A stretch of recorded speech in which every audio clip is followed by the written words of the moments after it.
Okay TBH Labs နေကြိုဆိုပါရစေခင်ဗျားတို့တွေကတော့မပြောတတ်ဘူးပေါ့နော်ကျွန်တော်တို့ကတော့မှန်မကွဲတွေကတ်လို့ရှိရင်စိတ်ပြက်စရာအကောင်းဆုံးကိစ္စလေးခိုးရရဲ့ဖုန်ကတ်တာရယ်ဆိုမှန်မကွဲတွေကတ်ရင်ဘာဖြစ်လို့ဖုန်ကတ်တာလဲအဲ့ကြောင့်လည်းပြောအောင်ဆိုမှန်မကွဲတွေကတ်လို့ရှိရင်ဖုန်ကတ်တယ်ဆိုတဲ့ကိစ္စက static ကြောင့်ဖြစ်တာဗျ static electricity ကြောင့်ပေါ့နော် static ဆိုတာကိုနားလည်လွယ်အောင်ရှင်းပြရရင်အရာဝတ္ထုတစ်ခုနဲ့ပုတ်တိုက်ပြီးတော့ဖြစ်လာတဲ့ဆွဲအားဗျငယ်ငယ်တုန်းကကျွန်တော်တို့ plastic ပေတံကိုပုတ်ပြီးတော့ပေါ့နော် tissue စာလေးကိုဆွဲခေါ်တဲ့ဟာမှတ်မိလားတော့မသိဘူးအဲ့လိုပဲဒီမှာကျတော့မှန်မကွဲကိုကျွန်တော်တို့ဒီအောက်ခံပြားကနေပြီးတော့ဆွဲခေါ်လိုက်တဲ့အချိန်မှာဒီမှန်မကွဲနဲ့အောက်ခံပြားနဲ့ကြားထဲမှာပုတ်တိုက်မှုဖြစ်ပြီးတော့ဒီမှာ static လာဖြစ်ပြီးတော့ဖုံလာကတ်တာပေါ့နော်ဆိုတော့အဲ့ဒါကိုကျွန်တော်လက်တွေ့ဆန်းပြမယ်ဆိုတော့ဒါတော့ BARMASO dust proof glass ဗျာအောက်ခံပြားကိုခွာလိုက်မယ်ဆိုတော့ကျွန်တော်တို့ဖုန်းပေါ်မှာဒီလိုလေးထားလိုက်လို့ရှိရင်ဖုံကတ်မလာဘူးဒါကတော့ BARMASO မဟုတ်တဲ့တခြားသောမှန်မကွဲပေါ့နော်တခြား brand ပေါ့အောက်ခံမြားကနေခွာလိုက်တယ်ဖုန်းပေါ်မှာထားကြည့်တယ်ဖုန်ကက်လာတယ်ဆိုတော့ဒါတော့ဒီဖုန်ကိုမြင်နိုင်အောင်လို့ဖော်တော့အဆက်နဲ့လုပ်ပြတာပေါ့နော်ဖုန်အမှုန့်နဲ့လဲတော့စမ်းလို့ရပါတယ်ဒါပေမဲ့မမြင်တာတော့ဘူးပေါ့ဆိုတော့ညီမဒီမှာသိတဲ့အတိုင်းပဲနေရာတကာဖုန်တူတယ်ကိုမှန်မကွဲကတ်တဲ့ဆိုင်ကလမ်းမှာတန်းမှာဆိုလို့ရှိရင်ဒါပို့ဆိုးတယ်ဗျာဆိုတော့မှန်မကွဲကိုအောက်ခံမြားကနေခွာလိုက်တဲ့အချိန်မှာလေထဲမှာဖုန်မှုန့်လေးသေးသေးလေးတွေရှိတယ်အဲ့ကောင်တွေကမှန်အောက်မှာဖုန်လေးတွေလာကတ်တယ်ဖုန်းပေါ်မှာကတ်တဲ့အချိန်ကြလို့ရှိရင်မှန်ကိုထက်ကကတ်လိုက်ခွာလိုက်လို့ဒါချိန်ရမ်းကုန်တယ်ဖုံထုတ်ရတာပေါ့နော်ကဲတဲ့လူလည်းပင်ပန်းတယ်လို့ကြည်နေရတဲ့လူလည်းပင်ပန်းတယ်ဗျာဖုံထုတ်တာမကျွမ်းကျင်လို့ရှိရင်ဒါဖုံတွေပါကြံခဲ့တတ်တယ်ပေါ့နော်ဆိုတော့အဲ့လိုမဖြစ်အောင်ဘယ်လိုလုပ်ထားလဲဆိုတော့BARMASOရဲ့ corning glass ရဲ့ dust proof glass ရဲ့အဲ့နှစ်ခုစလုံးမှာ antistatic ကော်သားကိုပြောင်းပြီးတော့တုံထားတယ်ဆိုတော့ antistatic ဖြစ်သွားတော့ဘာထူးသွားလဲဆိုတော့ကျွန်တော်ကတ်နေတဲ့အချိန်မှာဖုံဆွဲတာအရင်နေသွားမယ်ဖုံဆွဲနေသွားရင်ကျွန်တော်ခုနကပြောသလိုမျိုးထက်က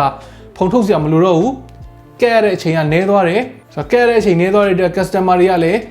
ဆိုင်မှာမှန်မကွဲတော့ကတ်မယ်ပါညာဆိုလို့ရှိရင်စောင့်ရတဲ့အချိန်နေမယ်ဆိုင်မိုင်ရှင်တွေအတွက်ကြတော့လေငွေမြန်ဝင်နေဗျာဒီမှာအလုံးမရှုပ်တော့ဘူးပို့ရောင်းရမယ်ပေါ့ဒါပေမဲ့တစ်ခုရှိတယ်နော်ဖုံကလုံးဝမကတ်တာမဟုတ်ဘူးဒါပေမဲ့အများကြီးတက်တာလား okay ဆိုတော့ antistatic အကြောင်းကတော့ပြီးသွားပြီပေါ့ဆိုတော့မှန်မကွဲရွေးတဲ့အချိန်မှာဘယ်လိုရွေးရမလဲအဲ့ဒါကိုကျွန်တော်တစ်ချက်ဆက်ပြောပြမယ် premium မှန်မကွဲရလို့ဖြစ်လာပြီဆိုလို့ရှိရင်သိထားမယ့်ချက်တွေက 100% display ဖြစ်ရမယ်မဟုတ်လို့ရှိရင် display ပေါ်က down နေရာလေးတွေကတချို့ဒီ pixel မမြင်ရတာမျိုး pixel တွေကွယ်နေတာမျိုးဖြစ်သွားနိုင်တယ် 100% full coverage ပေးရမယ်အထူးသဖြင့် game ဆော့တဲ့သူတွေအတွက်ဆိုလို့ရှိရင်ချုံးမွေးရမယ်ဖုန်းကိုကျွန်တော်တို့ပုတ်ဆွဲလိုက်လို့ရှိရင်ကြမ်းကြီးဖြစ်နေရင်အဆင်မပြေဘူးပြီးတော့ကြည်လင်ရမယ်ပြတ်သားရမယ်ကိုယ့်ရဲ့ဈေးကြီးပေးထားတဲ့ဒီဖုန်း display ရဲ့စွမ်းဆောင်ရည်ကမှန်မကွဲကြောင်းကျမသွားတဲ့ဥပမာ brightness ကျသွားတာမျိုး color တွေမစိုးတော့တာမျိုးမှုံပြီးတော့ resolution ကျသလိုခန်းစားချက်မျိုးဖြစ်နေတာမျိုးအဲ့ဒါမျိုးမဖြစ်သင့်ဘူးပေါ့နော်ပြီးတော့ sensitivity ကောင်းရမယ်သူကတ်လိုက်လို့ touch screen ကကောင်းအလုံးမလုံးတော့ဘူးကတ်နေတဲ့ဆိုတဲ့ဟာမျိုးမဖြစ်ရဘူးပြီးတော့ကျွန်တော်မှန်သားကလည်းထူလို့မရဘူးထူနေလို့ရှိရင်မှန်မကွဲကတ်ထားတာသိတာမယ် sensitive လည်းမဖြစ်တော့သလိုအရသာလည်းမရှိတော့ဘူးဆိုတော့ဘာမဆိုမှာတော့နှစ်မျိုးရှိတယ်ဗျာ corning ရယ် dust proof ရယ်နှစ်မျိုးစလုံးကကျွန်တော်ခုနကပြောခဲ့တဲ့အချက်တွေအကုန်လုံးနဲ့အကိုင်ညီမှုရှိတယ်ပြီးတော့ရှေ့တုန်းကပြောခဲ့သလိုမျိုးပဲအခုဆိုလို့ရှိရင် antistatic ပါလာပြီပေါ့နော်ဆိုတော့နောက်တစ်ခုရှင်းပြချင်တာကBARMASOရဲ့ corning ရော dust proof ရောမှာသူက၃မျိုး၃စားရှိတယ် clear ရယ် privacy ရယ် matte ရယ် clear ကတော့ဒါကြည့်လို့အကောင်းဆုံးပေါ့နော်အကြည့်ဆုံးပေါ့ privacy ကကြတော့ဘေးလူကကြည့်ရင်မမြင်ရဘူးmatte ကကြတော့သူကချုံမွေးမှုပိုကောင်းတယ် gamer တွေအတွက်အဆင်ပြေတယ်ပေါ့နော်ဆိုတော့ corning နဲ့ dust proof ကမှန်သားတွေထုတ်ထားတဲ့နည်းပညာတွေအကုန်လုံးကအတူတူပဲ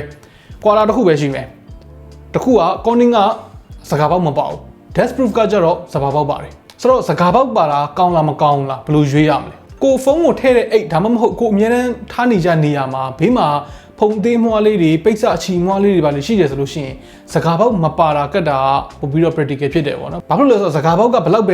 သေးသူ့ထက်သေးတယ်ဆိုတဲ့ဖုန်းကတော့ရှိမယ်ဆိုတော့ကတ်ပြီးတော့နည်းနည်းကြာသွားပြီဆိုလို့ရှိရင်အဲ့ဒီဖုန်းတွေကအဲ့ဒီစကားပေါက်အောက်မှာကွက်စုပြီးတော့တန်ရှင်းရေးလဲလုံးလို့မရတဲ့အခြေအနေမျိုးတွေဖြစ်နိုင်တယ်ဆိုတော့အဲ့လိုမျိုးမဖြစ်အောင်ဆိုပြီးတော့စကားပေါက်ကိုအရန်သေးလိုက်ပြန်တော့လေအတိုင်းအတာတစ်ခုရှိတယ်ဗျာသိလားအဲ့ဒီအရန်သေးသွားပြီဆိုလို့ရှိရင်ဖုန်းပြောတဲ့အချိန်မှာအတန်တိုးတာတို့မကြားရတာတို့ဖြစ်တတ်တယ်ဆိုတော့စကားပေါက်မပါတာကိုကတ်ထားပြီးတော့ speaker မှာဖုန်စုတာကြတော့ iPhone ဆိုလို့ရှိရင် Apple မှာတွားပြီးတော့တန်ရှင်းလုပ်လို့ရတယ်ကိုယ့်ဘာသာကိုလည်းလုပ်လို့ရပါတယ်ဘယ်တော့မှမကုန်ကြပါဘူးတကယ်လို့ကိုယ့်ရဲ့အိတ်ထဲမှာလည်းဖုန်များလေးမရှိဘူးကိုအနေများတဲ့ပတ်ဝန်းကျင်မှာလည်းတိတ်ဖုန်များလေးမရှိဘူးဆိုလို့ရှိရင်တော့စကားပေါက်ပါတာကိုကတ်တာပိုကောင်းတယ်ကြီးရတာလည်းပိုလှတယ်ဒီစကားပေါက်ထက်ကြီးတဲ့ဖုန်တွေကိုလည်းတကယ်ကာကွယ်ပေးနိုင်တယ်ပေါ့နော်ဆိုကိုယ်နဲ့အဆင်ပြေတာတော့ရွေးကတ်လို့ရပါတယ် okay ဒါလို့ဆိုလို့ရှိရင်BARMASOရဲ့ antistatic function အသစ်တွေရယ်ပြီးတော့မှန်ကွဲအကြောင်းတွေကိုလည်းတည်တဲ့လောက်တည်သွားလိမ့်ပြီလို့ထင်ပါတယ်မေးချင်တာရှိလို့ရှိရင်လည်းအောက်က comment ထဲမှာဝင်မေးသားလို့ရပါတယ် okay နောက်နေ့မှတွေ့တာပေါ့